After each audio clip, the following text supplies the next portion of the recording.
until complete the day 2, session 2 here.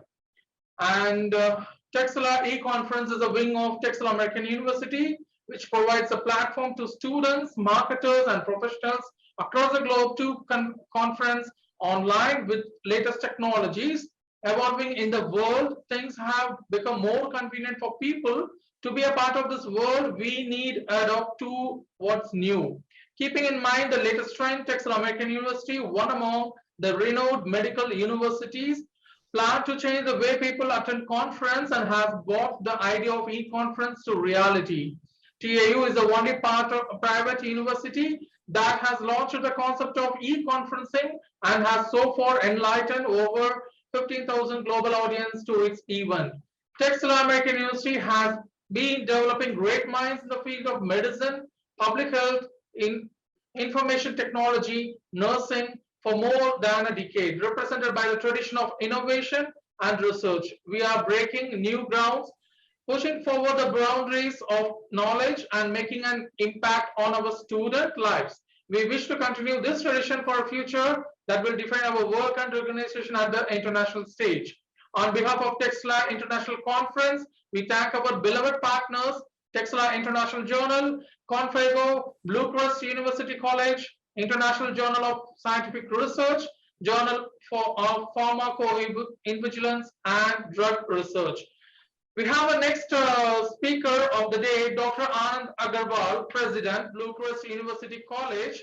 And a short note about him, Dr. Anand's career is situated in the deep desire to make a difference and to help people learn and grow the skills in their communities. He has been working as an academic and entrepreneur, a transformative leader, a mentor, a researcher, and a learner with international experience in more than 5 countries in higher education. After obtaining a doctoral degree, Dr. Anand contributed and learned about marketing and media research while working with national and international multinational clients with world-renowned research firms. At present, Dr. Anand is leading the change and transformation of one of the top-ranked private educational institutes in Ghana. As a president of the institute, he has a keen interest and passion in entrepreneurship, innovation, teaching, and research in the area of marketing, leadership, and higher education. He has taught in a bachelor's, master's, and PhD level degree programs, graduate courses, and executive programs, and working with executives at junior to senior level from different nationalities and cultures. Here we go, Dr. Anand, President, BlueCrest University College, going to present a topic on making education effective and relevant post-COVID. I welcome Dr. Anand to proceed next. Thank you. Good afternoon to everyone. It may be good evening in some places. I don't know if it's also good morning in some other places. So thank you, Texila American University, for inviting me to be a keynote speaker in this conference. Let me declare that this presentation which I have prepared for this conference is not a research-based presentation.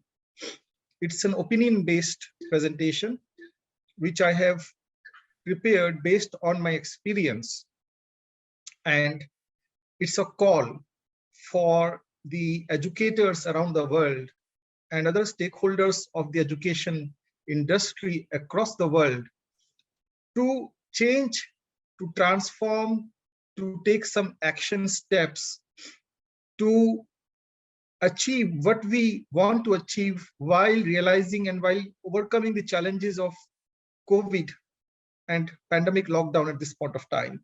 So with that introduction, I want to share my screen and start the presentation. I hope you can see my presentation. Are you able to see the presentation? Can anyone just confirm it? Yes, sir. We can see your presentation here.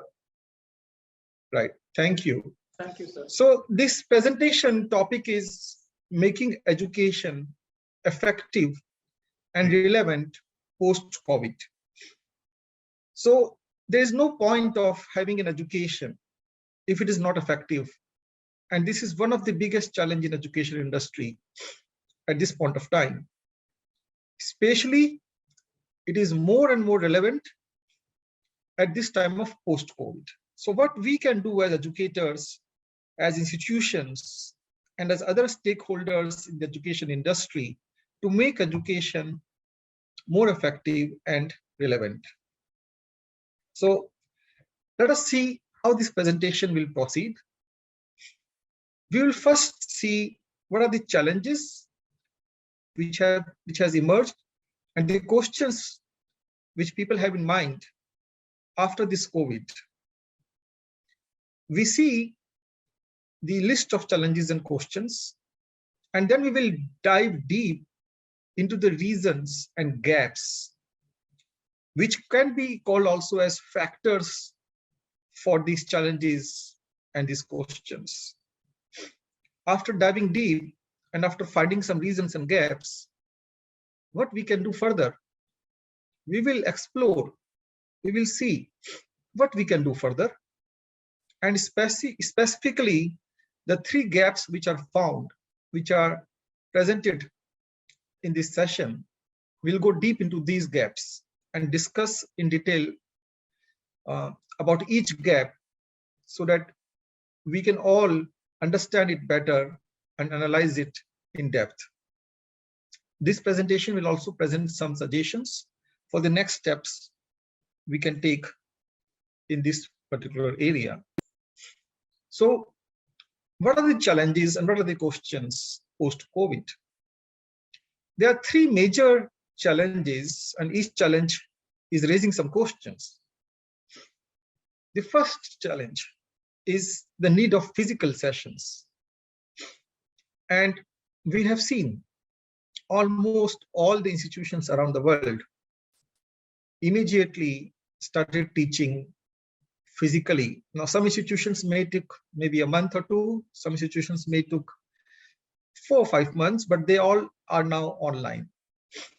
Some of them are still continuing online. I know many institutions in Europe, they are still not having physical classes. In US also, there are some institutions are still only online. At the same time, there are many institutions which are having a blended approach where there are some sessions conducted online and some sessions are conducting offline.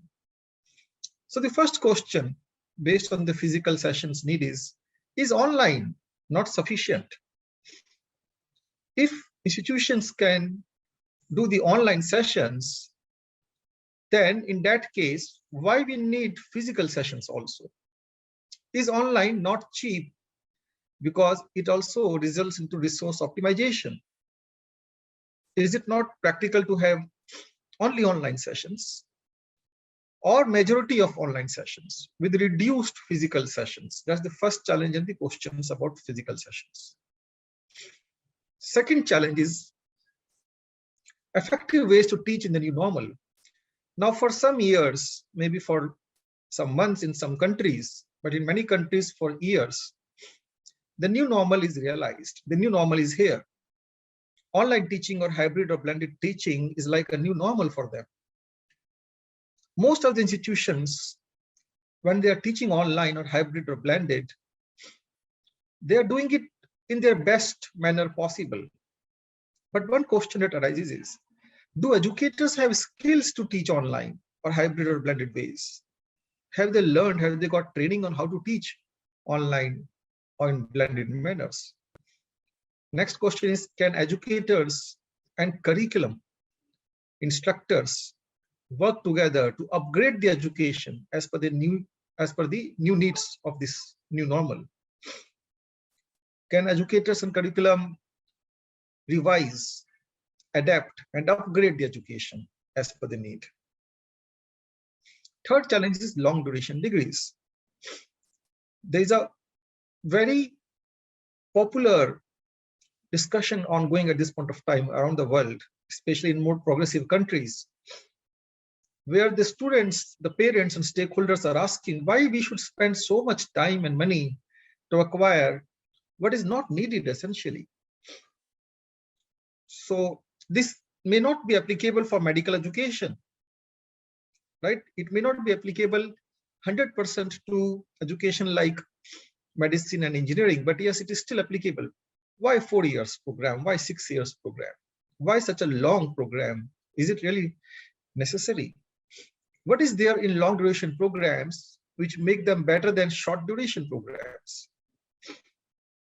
And people need clarity about it. We all need clarity about it. So these are the three challenges, and each challenge posing some questions for us. So let us dive deep into these challenges. Need of physical sessions, effective ways to teach in the new normal, and long duration degrees. So the first challenge relates to technology, which is available now, which is less costly. It requires less efforts and time. But at the same time, in some countries, the technology is not there also. For example, I'm working in Ghana, Africa. Except 2 or 3 cities in this country, the infrastructure and technology is not available in other cities, small towns and villages to use technology in teaching and learning or education in those areas. Second challenge is about effective ways to teach in the new normal, and the related aspect for there is that teaching and learning outcomes during lockdown. We all know that during lockdown, many institutions taught online, but what was the outcome? Was it effective? Are the learning objectives or learning outcomes achieved during those semesters, during those periods and sessions where the teaching was done online? The third challenge is long duration degrees. When the population around the world is raising concerns about it, they want to be productive, they want to get trained and educated early, and they want to save money by avoiding long duration degrees. So these are the aspects which are related to these challenges. And if we analyze these challenges, we can see 3 gaps also associated with them. What are those gaps? What is the reason that these challenges are emerging? Why these questions are raised at this point of time all over the world about education? Because of the gaps we can see now very clearly. First of all, education system is not changing with technology advances, which is very unfortunate. It has never been changing before COVID. Of course, there are some universities and education institutions which were offering online education earlier also, which were very limited in number, and their use of technology was also very basic.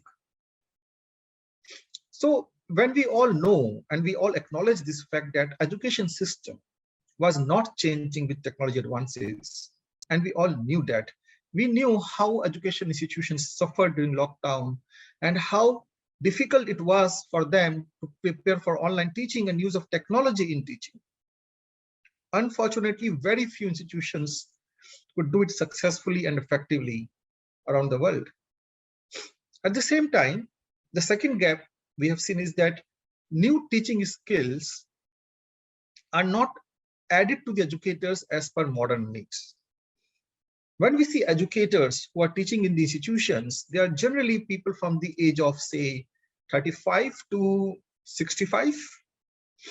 Now, they teach the way they were taught when they were students. But the time has changed and it is changing. World is dynamic. The traditional lecturing methods, the traditional methods of limited way of demonstrations and practicals, where teacher is just telling the students the things to do, limited hands-on experience, lack of practical student-centered teaching is not happening even now, because the teaching skills are not there with the educators as per the modern needs.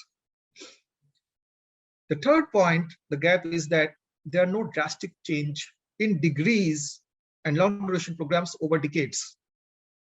1920, 1914, 1915, we were talking about hundreds of years. There's no change in the duration of degrees programs. 4 years, 5 years used to take for bachelor's, then also, even now. Same way that degrees are structured over the years. I'm not talking about content. Of course, content gets changed and updated, fortunately, in many good universities, but it is still the same structure. You complete your high school, then you join for 4 years, 3 years, or 5 years, depending on the program, continuously, without any suggested gap. You work for those number of years in the university, study it, maybe part-time, maybe full-time, you get a degree.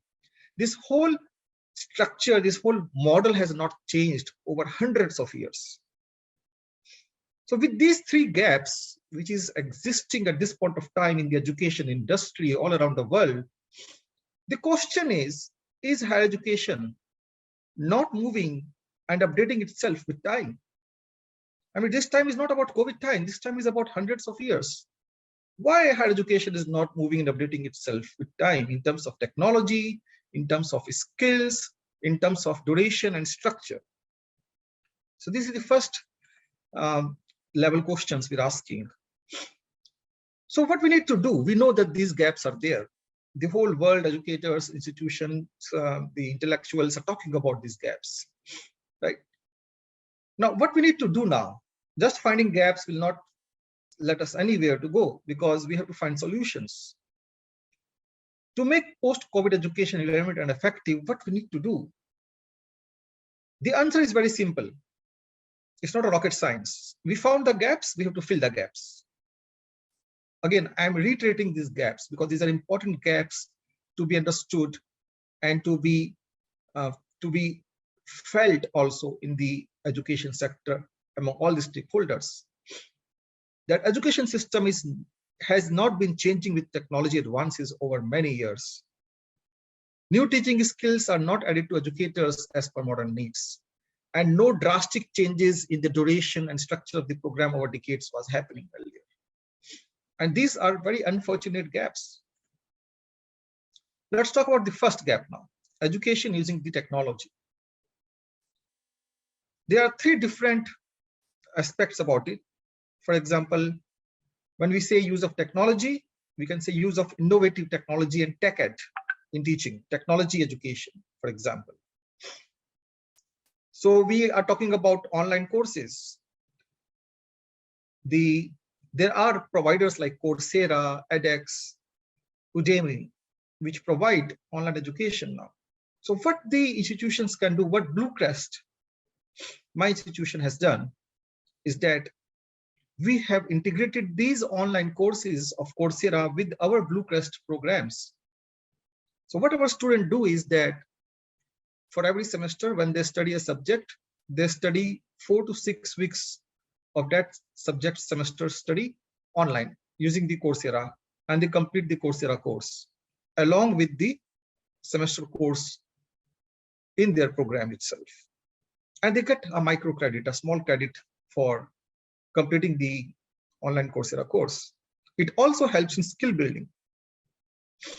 These are some of innovative ways some institutions I have seen across the world have started adopting, which is a new trend, and it is very appreciable because this has a lot of benefits in terms of use of innovation. The online courses which are prepared provide a lot of learning from different lenses and dimensions from other countries and from experts in other universities around the world. So it opens up a new horizon for the students, which was limited ultimately only into the classroom by one teacher teaching in the classroom there. Also, the students can develop a better understanding, in-depth understanding, when they combine online courses along with the traditional university program. Then the second aspect is proper use of LMS, learning management system, like Moodle, Blackboard, Canvas, with artificial intelligence. It's high time. We all have seen, I am very sure Texila Medical University and many other universities from where the participants are here, all of them are using learning management systems. But are these learning management systems already integrated with artificial intelligence? If not, why? Artificial intelligence is here for last 20 years now.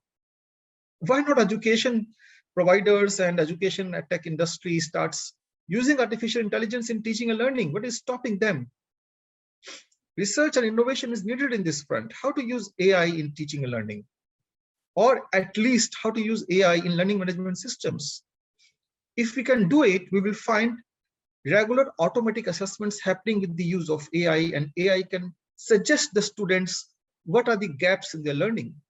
AI can help students in faster and a more effective learning. Also, AI can suggest recommended online material for the students for any subject, any topic they want. There's a lot of things AI can do at this point of time in education industry, which is not happening, unfortunately. I just saw one LMS from a startup, a new entrepreneur who has offered some year back a very costly LMS with artificial intelligence embedded in it. So there is some progress going on there, but the whole world is just silent about it. Third is, why not make teaching and learning and education hybrid or blended?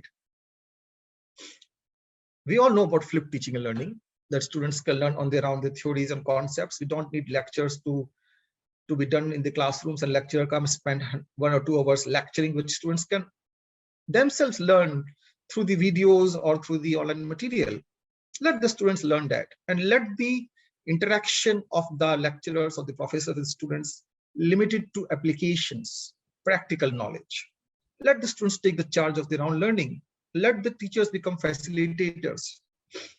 Now, this is something which is not new because of the COVID. This is something even pre-COVID, last 30 years, institutions are talking about it. Some of the institutions are trying to do it, and they have been successful up to some extent, but it has not yet revolutionized. It has not yet gone into the grains of education sector at this point of time anywhere in the world, which is also unfortunate at this point of time. The next gap is about the new teaching methods, the new teaching ways, etc.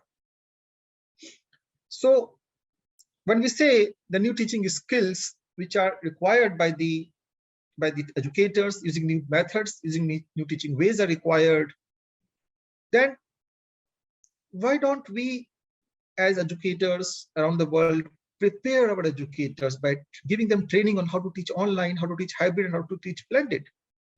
Unfortunately, because there was no other option, when the lockdown was there, all the educators were forced to teach online, and they were just doing the same lecture which they were doing in the classrooms on Zoom now, in the same manner.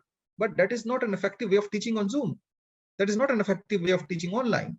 Online, hybrid, and blended teaching methods are different. The skills required for these teaching modes of online, hybrid, and blended is very different from teaching in the classroom. Now, I am seeing many institutions are going for online, hybrid, and blended. They realize that they have to do it for a long time, but still they are not training the teachers to do it effectively, which is very unfortunate. In BlueCrest, we have trained all the teachers, and we are building up their skills to teach online, hybrid, and blended. But it is not happening in many institutions, I know. Second aspect is, again, not just the COVID impact, but it is pre-COVID. 25, 30 years back, this particular aspect was developed. Some universities are slowly adopting it, but educators are still resisting it. Again, the same reason, they have never been taught using these reasons when they were students. So it's very difficult for them to change. Educators, I see most of the time, unfortunately, are the slowest to change. They are the slowest, and they are the biggest, they are the kind of biggest resistors who resist change, to go out of the comfort zone. I don't know why, but I have seen this tendency in educators, which is unfortunate. Right? So we need to start research-based scientific methods of teaching and learning. We need to open up, and we need to unlearn how we teach. Teachers need to unlearn and learn new things constantly. Educators need to know what is experiential learning, what is student-centered teaching. These are the research-based scientific methods, and there are proofs and evidences that these are more effective and more relevant at today's scenario, when the characteristics of students are different as compared to the characteristics of students 100 years back.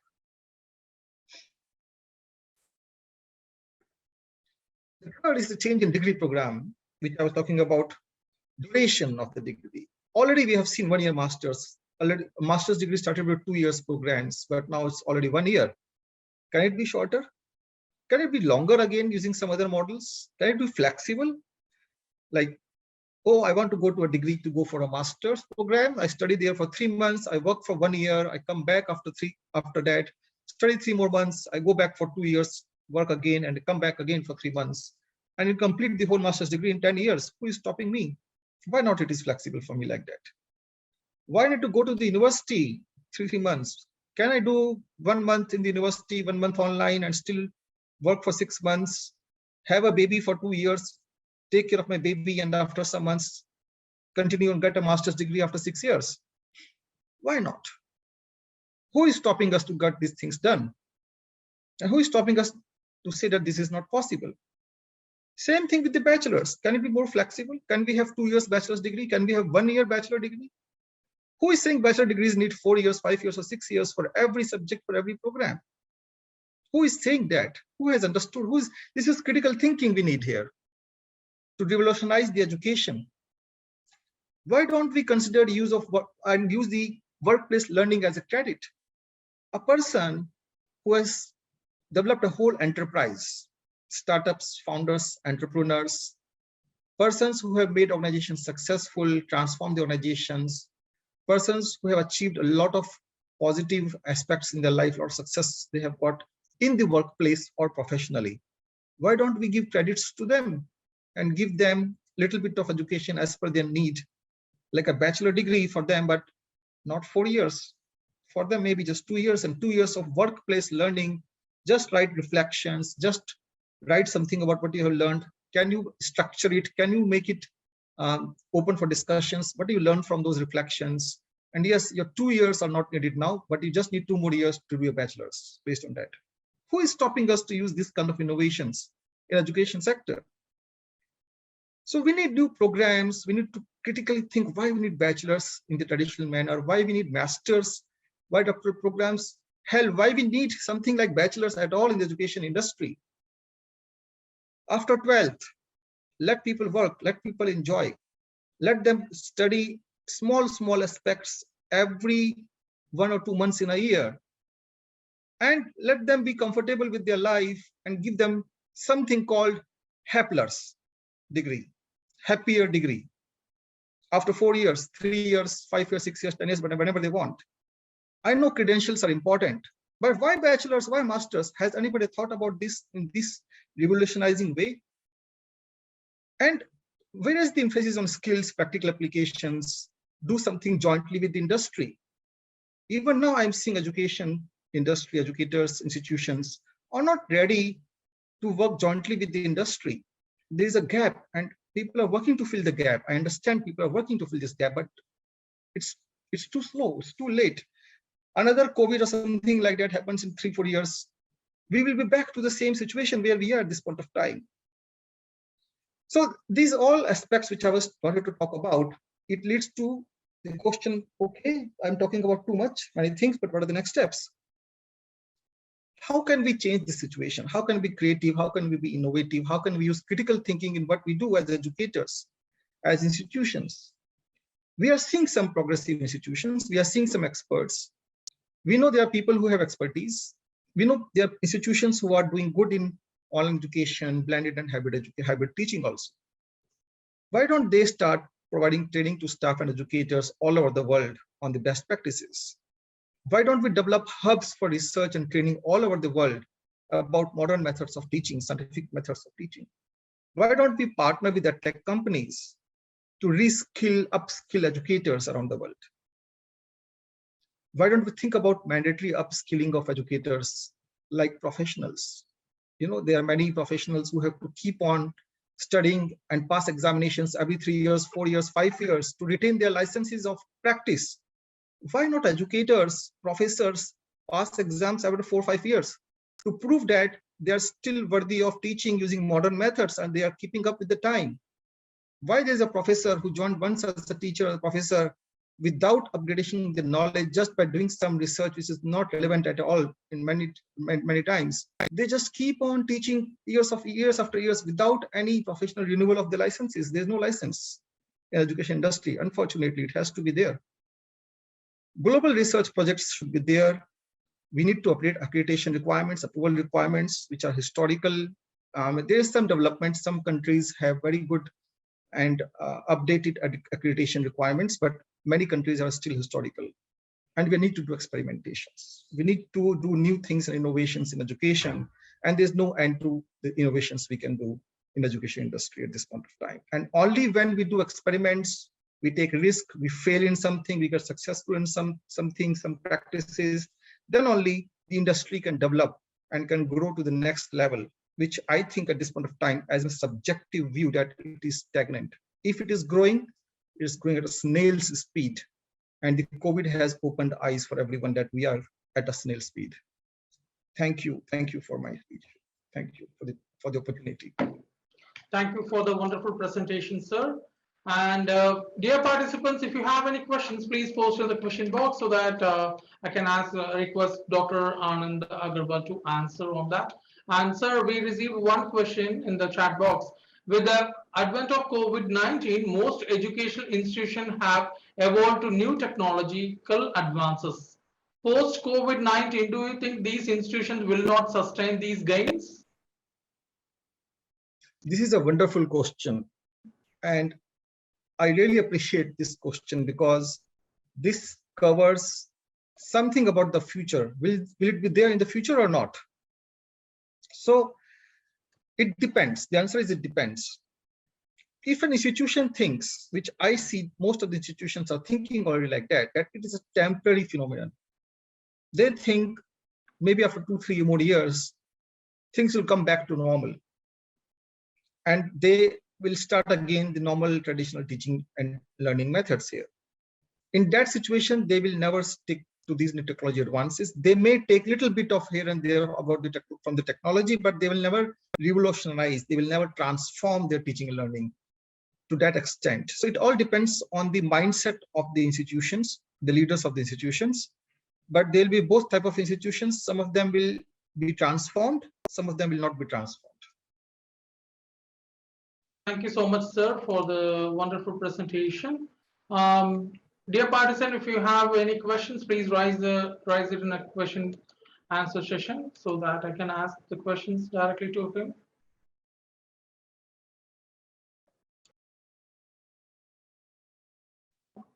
So if you don't mind, can you share your email ID over here? If anybody having any queries, they can respond to your email directly. Sure. Thank you, sir. I'm providing my personal email ID in the chat here. Okay, sir. Thank you so much. Thank you, sir. Thank you.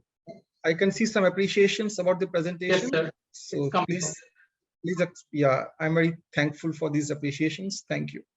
Thank you, sir. Thanks for your time too. Have a great day. Thank you for inviting me on this opportunity. Thank you very much. Yes, sir. Thank you so much. Bye. Bye, sir.